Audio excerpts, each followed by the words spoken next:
How to hide desktop icons in Windows 11.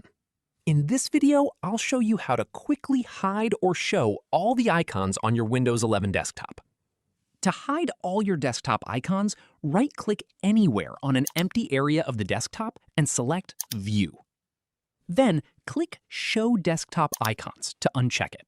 All of your desktop icons will immediately disappear.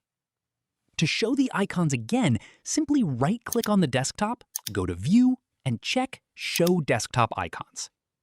If you want to remove just one shortcut, right-click the shortcut and select Delete. If you don't see the option, click Show More Options, then select Delete. And if you want to add an app shortcut back to your desktop, open the Start menu, find the app you want, then drag it onto your desktop to create a shortcut. And that's how you can hide, show, remove, and create desktop icons in Windows 11. If you found this helpful, click like, share, and subscribe for more such content.